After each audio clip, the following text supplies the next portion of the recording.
Hello, hello, hello. Happy Saturday. Sorry, we're a bit late. Y'all know how technology is. We've been living in this pandemic for how long now? But thank you for your patience. Thank you for joining us. I am Life Coach Shereka Dunston. I am the co-founder of Family Strategists LLC, and I am joined by Coach Mel. Coach Mel, I'm actually going to let you introduce yourself. How are you doing today? I'm great. My name is Melanie. I'm also Coach Mel. Um, I'm the founder of Triumph over Trauma. Look at me.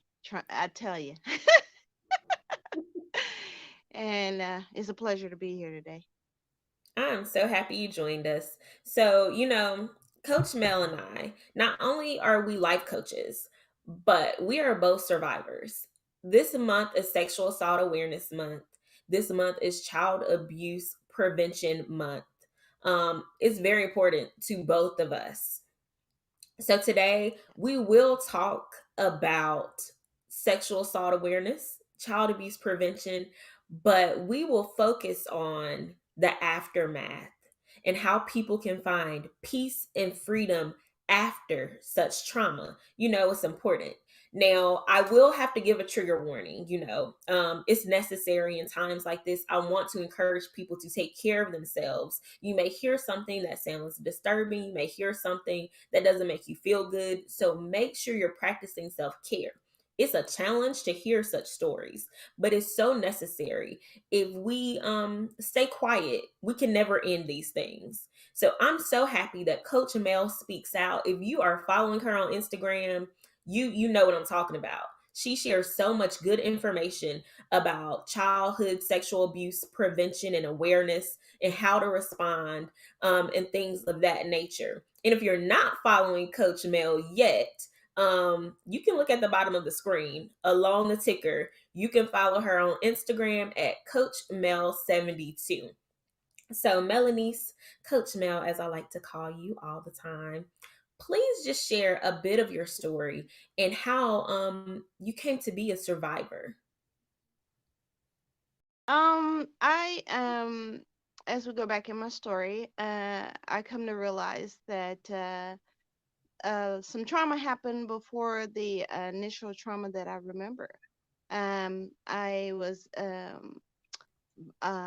fondled by a neighbor that would invite me over. She was older than me. She was a teenager, and I was younger than her, probably at least 7 years or more difference.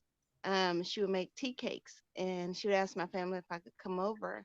Little did they know when she would invite me over, she's kissing on me, she's touching on me, and etc. And I didn't know what it was, but I just know it didn't feel good, and I stopped going. That was the first incident that I remember.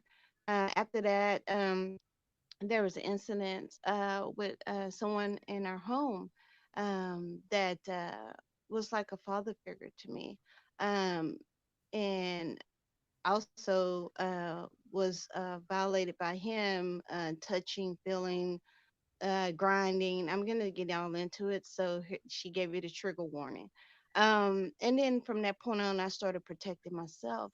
Another incident was a girl who lived upstairs from us. I know many of us were taught not to go into people's homes, and I didn't. I wasn't going in, but she was like, "Oh, just come upstairs with me." Older than me again. And I was like, okay. So I stood out the door. She was like, oh, come on in. And I stood inside the door. And then she was like, come back here. So kid, I go back there.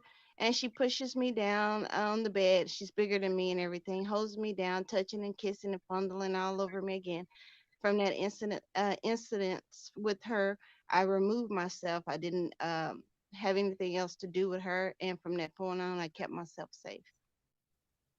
Right. Thank you so much for your vulnerability. Thank you for sharing in this space, but also sharing your story on Instagram and Facebook to help other survivors and just honestly to make parents aware of what's going on and what can happen. As a survivor myself, I know it's difficult sometimes to share such stories, but being able to let people know and to raise awareness to hopefully prevent this from happening to another young person is so, so important. So I do want to thank you so much for sharing that with us today. So, years have passed now. You were a child when that happened, right? Now Yeah, you're a coach. You're a life coach. What steps absolutely. did you take in the aftermath of your own abuse to find peace? I've seen a therapist over my lifetime. Um, that if I could tell anyone anything, I would start there. Basically because they have tools that you might need, and they can bring up things that you might not remember. A lot of us suppress things when we went through this trauma. We might not remember certain incidents. We might hone in on one particular incident, but that's not the one that started it. And I was one of those people. And then also, after I went through therapists, I looked into myself. I started to pour into my own cup. I Self love is very important. Forgiveness is very important. I had to go back and I had to forgive myself for the negative thoughts I had about myself, not seeing my beauty, um, not loving myself, thinking I wasn't worthy of being here, wanting to, in some instances, take my own life. And I had to, at some point, and not everybody can do this, but I had to forgive the people who violated my innocence and took my innocence. And that's what a lot of things that I did. And then I saw coaches as well, to get unstuck in places that I felt like a therapist. I had reached my point with them, and I needed someone who had been in the space that and healed from the space that I was in and where I wanted to go. So I looked into coaches. Awesome. Thank you for sharing that. And, we're both life coaches, but even in my Hmm. own story of recovering from trauma, I sought the help of a therapist. And honestly, Hmm. in our communities, and when I say our, I mean Black communities, sometimes going to a therapist is frowned upon. People want to keep their business to themselves, or you must be crazy. But I'm always relieved when people share, I went to therapy. The therapist had tools, and yes, it's fine to seek out life coaching services. But I'm so happy you said, you went the therapist route first, because I'll be honest with everyone that's viewing this, coaches are not therapists. We're not. Um, Absolutely. and Right. the way we work are completely different. These are completely different fields. And yes, it's good to go to a therapist to make sure that your clinical needs are met. And clinical needs can look like, helping you with some of those triggers. If you're thinking about self-harm or wanting to end your life, like that's very serious. That's a medical thing to talk about with a therapist or a mental health professional. They can help you with other mental health conditions, and there's nothing wrong with that. It's mental health. It's just like any other type of health. People have those skills, but working with a life coach is completely different. And I even tell my clients, I'm like, hey, we can talk about moving from pain to purpose in your life, because that's what I do. But I want you to see a therapist first. I want to make sure you're in a good place first so that we can have this conversation. We can work in tandem, even. You can go see your therapist and then follow up with me the next day. That's fine. But thank you for sharing that, Coach Mel. So you mentioned forgiveness. And you Hmm. mentioned, forgiving the person who harmed you, you know. And forgiveness looks different for everybody, what does self-forgiveness look like? For me, if I can, I'd like to elaborate on both. Self forgiveness, it was forgiving myself for the times that I thought I was at fault, for the times that I didn't see my beauty. I didn't want to see my beauty. I hid myself. For the times that I wanted to not be here because of the things that happened. And when we talk about forgiving, We're not talking about forgiving the act. So let's get clear on that. We're forgiving the person. If we can have some compassion, and I know it takes a lot of work to get to this point, and not everybody's going to be able to do it. If you can, have compassion that that person more than likely experienced trauma in their life too. Not everybody, it's not right what they did, not at all. But if we can have compassion for what the person, not the act, the person. And we are freeing ourselves when we forgive. If forgiveness is not about that person, it's about freeing you and closing the door to the pain and holding resentment and anger and then all those negative thoughts and low vibrations. You're releasing yourself from those things. And it's so much peace and freedom when you do and when you can. It takes time, but you can do it. Believe in yourself. Thank you for that, Coach Mel. You're So, welcome. you've mentioned self love and loving yourself more, and honestly, that being tied to some of that forgiveness because, maybe you didn't love yourself a lot in the aftermath. Um, why is it important for people to find self love and to practice self love in the aftermath of trauma? It's important to find and practice self love every day. Every day, you have a choice to get up and choose yourself, and it's very important that you do so. When you pour into your own cup, you don't need validation from anyone, and people's opinions matter less. And you're giving yourself the love that you want from someone else. And a lot of times, the love that we're looking for is something that we felt like we missed from our childhood when this trauma occurred. But when we're pouring into our own cup, man, all I could tell you, it's such freedom, it's such peace. You get up. What I do, and maybe this can work for you too. I get up. I listen to affirmations. I get up with gratitude. Every day I'm thankful for opening my eyes. Thankful for the small things. When you're thankful for anything, you get more things to be thankful for. Um, I listen to affirmations. I meditate. My meditation is to increase my connection with divine or whomever you resonate as God for you. And it's powerful. And I walk in peace and I can walk in freedom and I can trust and it's amazing. It sounds amazing. And the thing you said about gratitude and how you start your day with gratitude. One thing I've learned just personally, I'm a reformed complainer. I used to complain a whole bunch. But now when I want to complain, I try to find something to be grateful for. And focusing on gratitude and expressing gratitude, that's how I became a reformed complainer. When you focus on the things that you're thankful for and the great things that are happening, you don't have a lot of time to focus on the negative things that are happening. And that's a part of self love. Another part of self love um, is having boundaries. As survivors, Absolutely. both of us, there was a time or times in the past where people violated our boundaries, which can lead to all sorts of things like trust issues, abuse itself. But why is it so important in the aftermath of trauma when people are on their healing journey for them to have boundaries?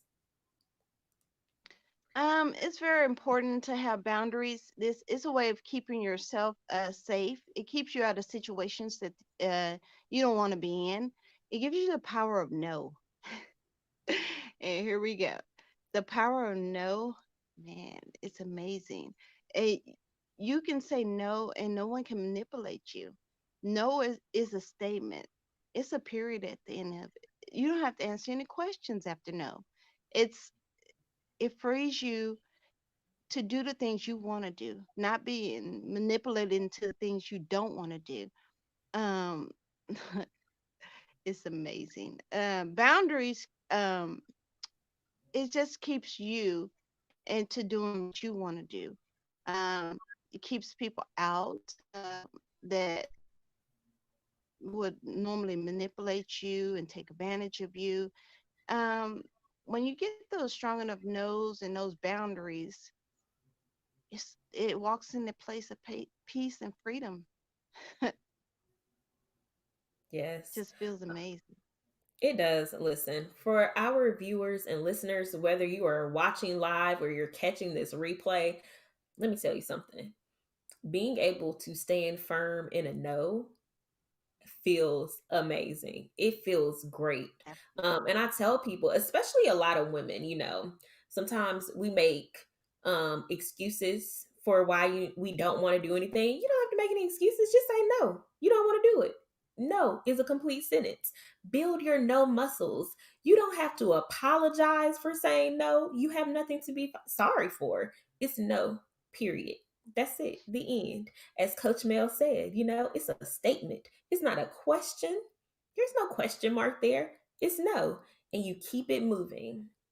And you teach people how to treat you with not only the boundaries you set, but the boundaries you enforce with people. So when they try to manipulate you or talk you into doing something you're not really into or you don't want to do, and it doesn't matter what it is, like, I don't like to share my food. That's a boundary for me. No, that's it. Case closed, it's over. There's not just let me have one fry. No, no, that's it. It's a lovely thing, Coach Mel. So thank you for saying that. You're welcome. So, Coach Mel, with your coaching business, Trauma to Triumph LLC, you help clients, who are on this healing journey. What do you help your clients with?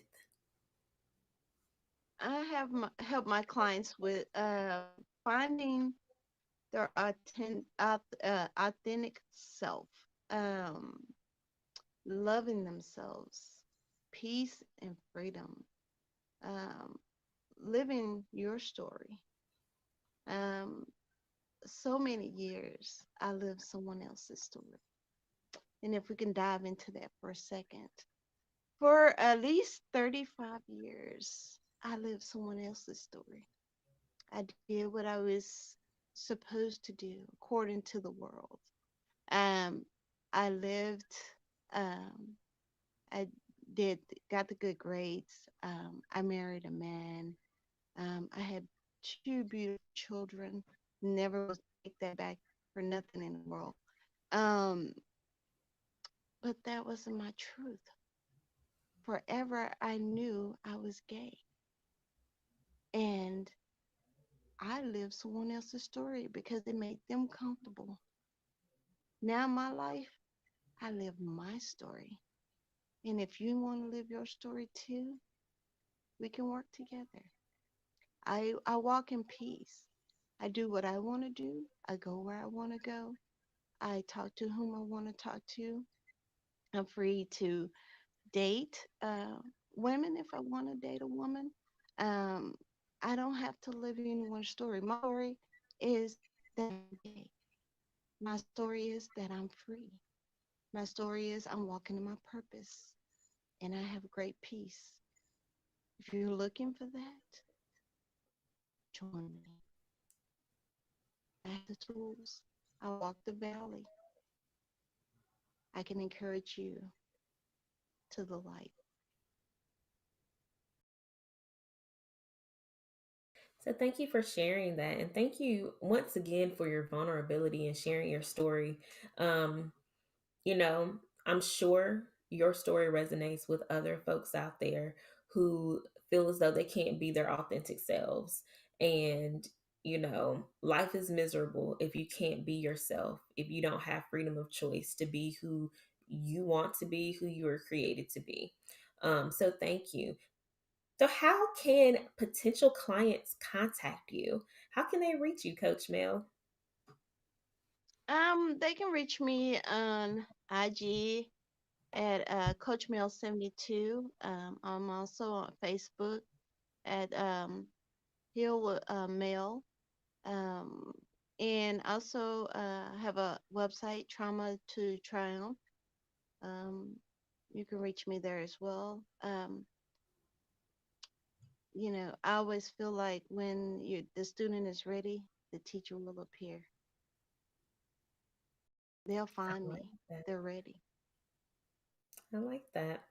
So, before we close, what's next for Coach Mel? Are you working on anything for the people? Absolutely. I'm working on an ebook slash workbook. I'm getting down into the details, and I have an amazing coach who's helping me with that as well. And it will be coming soon, very soon. Awesome, awesome, So look out awesome. for me. So, if you would like to connect with Coach Mel, you will see at the bottom of this screen her Instagram handle. You can reach her there. Feel free to follow her, offer her DM, visit her website that's at the link in her bio. Like some posts, read the post, share the post with parents, with folks who work with Absolutely. children. It's so important. She's been spreading awareness all of Sexual Assault Awareness Month and Child Abuse Prevention and Awareness Month. It it's the information we need that sometimes, we don't know we need. So thank you, Coach Mel, for being a willing vessel to, not only give this information out, but to share your story with others, to walk in your purpose, to help other survivors of life, honestly, and to offer, these services to help people find their authentic selves and to find their freedom and their healing. Um, would you like to, end us? Leave us with whatever words of wisdom you want to leave us with. I would definitely like to say, the journey is challenging, but you're well worth it. You've tried a lot of things. Where have they gotten you? Look inside. You already have the answers. We just need to pull them out of you. When you heal yourself, you heal everyone around you. You can save your kids. A lot of us had generational curses, but it didn't have to go past you. You can stop it. We all have a story. And I'm sharing my story because it's here to help another person who is where I was. And if I can just save one, I know that it will trickle all the way through. I'm here for you. We can do it together. You're well worth it. You're more than enough. Don't let anyone tell you what you can and cannot do because they're not divine and the answer's already there. Let's go. Let's choose you today. Why not today?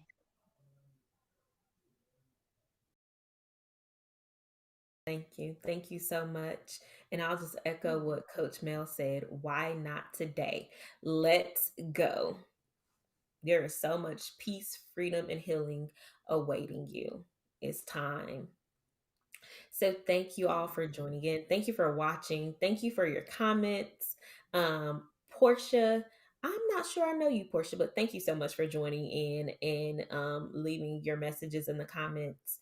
Thank you for those of you who will watch the replay. Please let us know when you're watching the replay and feel free to share this to help others. If you have a friend or a family member who could use Coach Mel's services, share it. If you have a friend or family member who could just use this story, if this could be helpful to anyone in your life, please share this on Facebook and other platforms. Thank you so much for your time today. It has been a pleasure as always. I am Life Coach Shereka Dunston. Take care. Coach, are we still live? Can I Yes. say one thing? Yes, go ahead. Today, unfortunately, today someone has put out, and this is for ladies and gentlemen, and your kids as well. Someone has put out that it's National Rape Day today. I encourage you to be safe. Be aware of where you're going. Tell somebody where you're going and what time you expect to be back. Be aware if anyone's following you. Be cautious because somebody is going to probably really try to do this today. But awareness is key. Thank you so much. Thank you so much for that warning, Coach Mel. I did see that on social media. Hopefully it's false, but you just never know these days. It's better to be safe. Please be aware of your surroundings. If you feel unsafe, if you feel as though someone's following you, please, don't hesitate to alert authorities. They know. I've seen some police officers online, talking about this day. So please be safe. Please tell your friends and family to be safe. Please take care of yourselves. Thanks again, Coach Mel. You're welcome. Thank you so Y'all much. take care. Bye.